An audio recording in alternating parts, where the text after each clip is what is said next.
Two things happened recently that are related. They do not seem related at first, but trust me, they are related. So stick with me here. The first thing was a small piece of one of the planes that was used on 9/11 being found wedged in a narrow alleyway not far from Ground Zero. Now, at first, it was reported to be part of the landing gear from one of those planes. We learned it actually came from under one of the wings. So that was thing number one.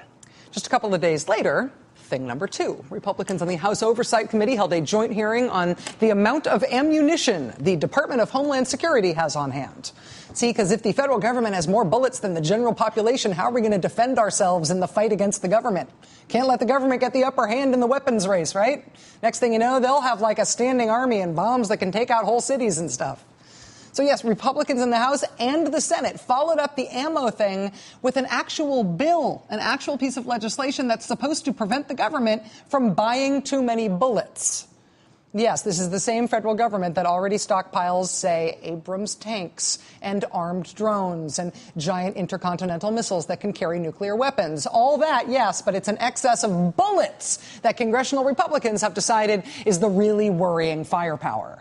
That worry was so crazy, so out there, that even the National Rifle Association wouldn't touch it with a 10-foot rifle.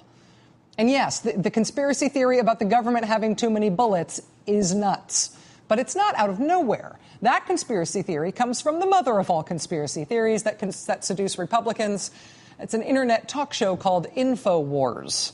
Yes, this is the same guy who has been selling the idea that the massacre at Sandy Hook Elementary School and the massacre at Aurora, Colorado were actually fake. They were faked as an excuse to take away our guns and enslave us to the giant wasps who hive beneath the UN building or whatever. It's the same guy who says the Boston bombing was also fake. It was faked for political purposes. The same guy who says he doesn't believe the Columbia Space Shuttle disaster actually happened. He doesn't believe there was actually an Oklahoma City bombing.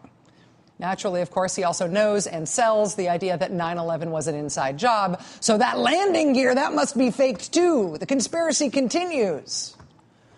In every tragedy, the InfoWars Alex Jones world thinks they see a conspiracy. Monday's devastating record-breaking tornado in Moore, Oklahoma, killed 24 people and flattened a community. Just devastating. Devastating, right? But now, I am not kidding, these same conspiracy theory folks are peddling the idea that the tornado was a conspiracy as well. Seriously, the tornado was a conspiracy. And, tornadoes are way down. Of course, they lie and say they're way up to try to get carbon taxes.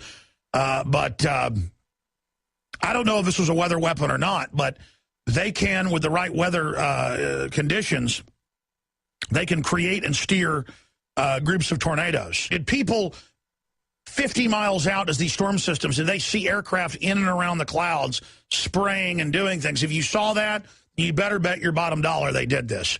But who knows if they did? That's the thing. Who knows? Who knows if the U.S. government uses a secret made-up weather weapon that only exists in the mind of, I mean, that's the thing, right? Here's the other thing. Alex Jones should be disqualified from participating in Republican Party politics. His crackpot theories shouldn't prompt actual hearings in Congress, and they shouldn't inspire actual legislation in Congress, and you shouldn't do a money bomb on his show when you are running for Congress. Do not fundraise on this theater of the absurd by showing yourself to be one with this guy. Really. He says the tornado was a conspiracy. The tornado. Can we agree that it's over now? Republicans going on his show? Really? Can we agree? Please?